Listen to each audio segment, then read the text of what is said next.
जय श्री कृष्ण माऊली. आपोलिया हिता जो असे जागता, आपोलिया हिता जो असे जागता, धन्य माता पिता तयाची. कुळी कन्या पुत्र, कुळी कन्या पुत्र होती जे सात्विक, तयाचा हरिक वाटे देवा. गीता भागवत, गीता भागवत करीती श्रवण, अखंड चिंतन विठोबाचे. तुका म्हणे मज घडो त्यांची सेवा, परी माझ्या दैवा पार नाही. काय म्हणतात तुकाराम महाराज? आपल्या कुळामध्ये कन्या आणि पुत्र सात्विक पाहिजे आणि आपल्या हितासाठी जगायला पाहिजे. आपलं हित म्हणजे काय? हित कशात आहे, कशात हित आहे हे आधी कळलं पाहिजे. संसार केल्याने हित समजतं की चांगला उत्तम मुलगा आहे आणि तो उत्तम व्यवहार चालवतो, त्याच्यात हित आहे. हित कशात आहे, हित कशाला म्हणावं हेच आपल्याला माहिती नाही.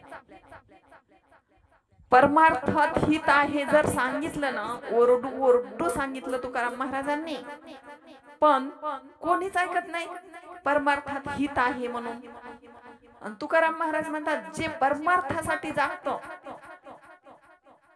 त्याची मला सेवा घडली पाहिजे असं सांगतात. तरी पण परमार्थासाठी कोणी जागत नाही. जगद वंदे जगद्गुरु श्री संत तुकाराम महाराजांचं म्हणणं आहे, आपण परमार्थासाठी जागा, गीता भागवत श्रवण करा, याच्यामध्ये हित आहे. आणि आपण ते करत नाही. आपण काय करतो? आपण घात कर, शत्रू झालो मी दावेदार, तू तो कृपेचा सागर, उतरवी पार तुका म्हणे. अरे मला याच्यातून पार कर, मला हा संसार नको, मला माझं हित दाखवून दे. माझं मला शत्रू व्हायचं नाही, मला माझ्या हितासाठी जागायचं आहे. पण हे हित मात्र, आपलं हित जर आपल्याला पाहायचं असेल तर आपल्याला काय करावं लागेल माहितीये? वैष्णवा संगती सुख वाटे जीवा, वैष्णवा संगती सुख वाटे जीवा, आणि कमी देवा काय नेनू. अरे मला वैष्णवाच्या संगतीत आवडतं, मला त्याच्यात हित समजते, मला बाकी काही नको. आणि कमी देवा काय नेनू, मला दुसरं काहीच नकोय, मला फक्त वैष्णवाची संगत दे आणि तुझं नामस्मरण दे, त्याच्यात मला माझं हित समजते असं तुकाराम महाराजांचं म्हणणं. एखादा दारुड्या आहे, त्याला कितीही समजवा, तू दारू पिऊ नको, तुझं शरीर खराब होते, तुझी लिव्हर खराब होते, डॉक्टर वरडू वरडू सांगतात, पण तो दारुड्या ऐकत नाही. त्याच्यातच त्याला हित वाटते. दारू नाही पेली म्हणजे कुठे सुखच नाही असं वाटतं, दारू मध्ये हित वाटतं त्याला.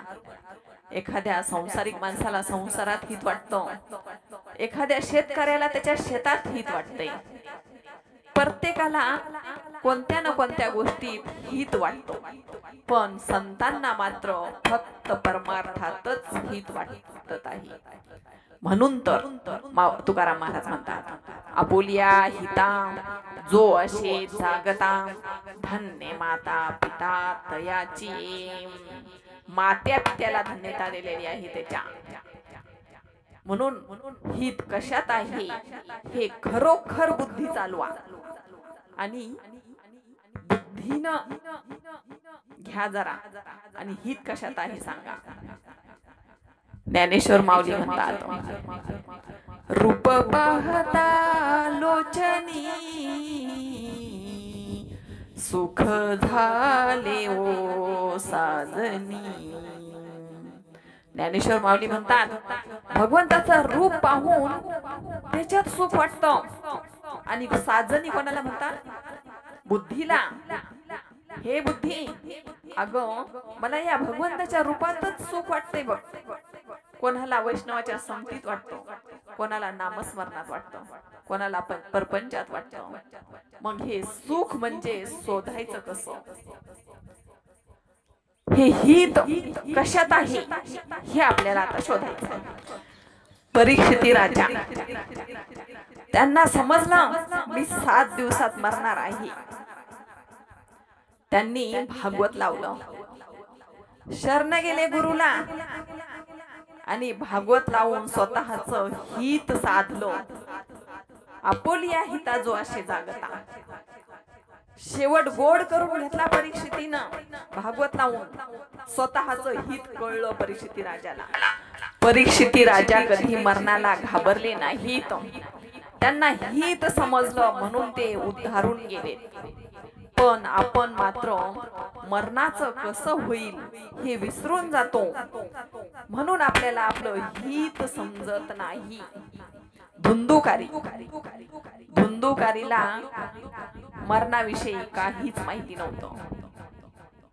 धुंदुकारीनं एवढा उत्पात माजला होता आणि दुष्ट प्रवृत्तीनं त्यानं धन घातलं, वेश्यागमन वगैरे सगळं काही केलं. दारू मदिरा बत्ता वगैरे सगळं काही. नंतर धुंदुकारी मरण पावला. त्या वेश्यांनी मारून टाकलं त्या धुंदुकारीला. मारल्याच्या नंतर तो प्रेत योनीत गेला.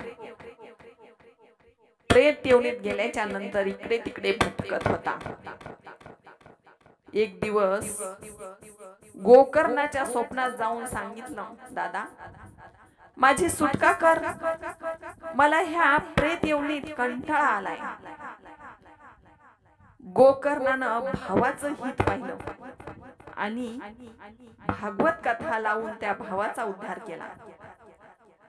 आपलंच नाही तर दुसऱ्यांचं पण हित पाहणारे संत असतात. आणि आपण स्वतःच पण हित पाहत नाही.